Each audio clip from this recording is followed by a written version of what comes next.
The Endgame Re-Release provides a massive boost to the box office numbers, both in the US and overseas. But is this enough to pass Avatar? Let's take a look. The doctor is in.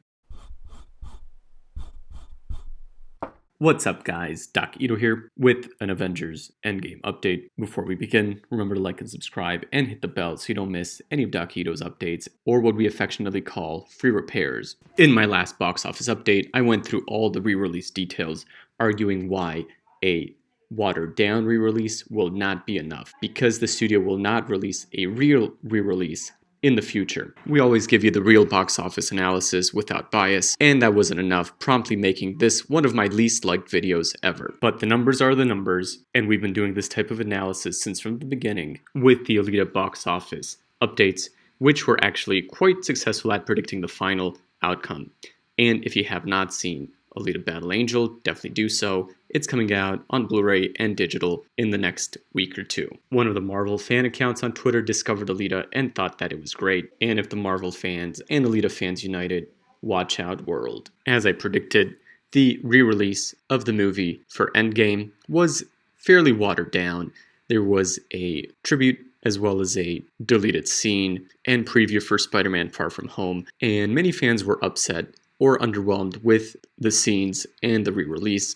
I didn't see it myself, but it's actually been uploaded to Twitter and other places, so I've seen the footage. It was fairly underwhelming. Various places have felt the same, calling it disappointing, which is definitely not good news. We would have loved to see a real re-release with extra footage that really added to the story and gave us a better look at this movie. James Cameron other work, Avatar, when it was re-released, they spent over $1 million per minute bringing new footage to the theater and giving people a new experience. This one, not so much.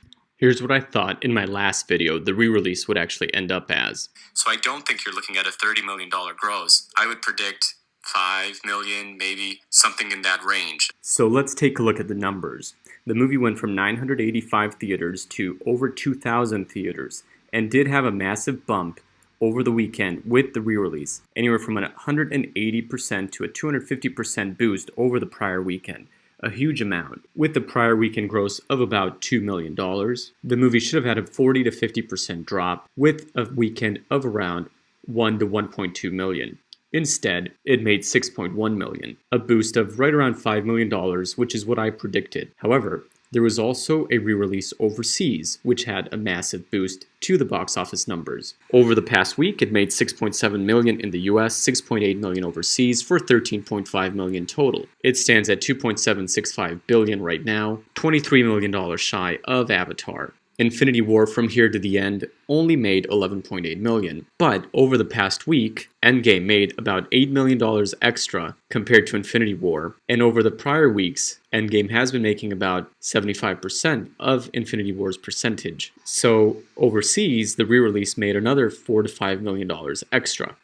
If the movie were to continue performing this way, what I mean is, if it stays re-released in all of these theaters, the movie likely would actually beat Avatar. But with Spider-Man Far From Home coming out, it's getting a lot of theaters and a lot of screens. Here's an example from an AMC theater in the Los Angeles area, with Endgame only getting 2 showings a day.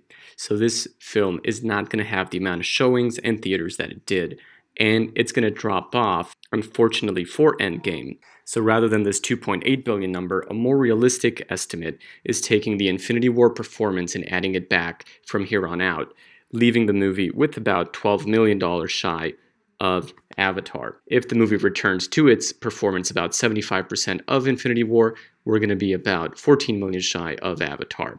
Either way, I don't think it's going to make it, but it'll all depend on how many theaters we have and how many people are still interested in going back to see the movie again to try to get it over the edge. Some people were arguing the re-release was about advertising for Spider-Man Far From Home, but here's Robert Downey Jr. saying, let's make Avengers #1. Clearly he's talking about Avatar and taking the #1 overall crown. Want to make history? Here's the re-release. Suit up, show up, record's gonna blow up. So clearly they're trying to make Endgame the #1 movie of all time. This isn't just about Spider-Man Far From Home. So overall, we'll have to see what happens. We know that Marvel and Disney are trying to go for the record, And it's very possible they will try to keep the movie in theaters maybe longer than expected or try to get it back in more theaters. But realistically, I don't think it will make it. But it's much closer this week than it was before. I still think it's going to fall short, but if any movie can make it, it's this one. Because if Endgame doesn't beat Avatar, I honestly don't see any other movie that could compete other than perhaps Avatar 2. Endgame is really the perfect storm that could have done it with a 10-year buildup of movies. So we'll try to keep you guys updated. It'll probably be a little longer for the next update, but I wanted to get this out there just since we had the re-release weekend. So y'all have a great day. God bless, and we'll talk to you soon. Doc out.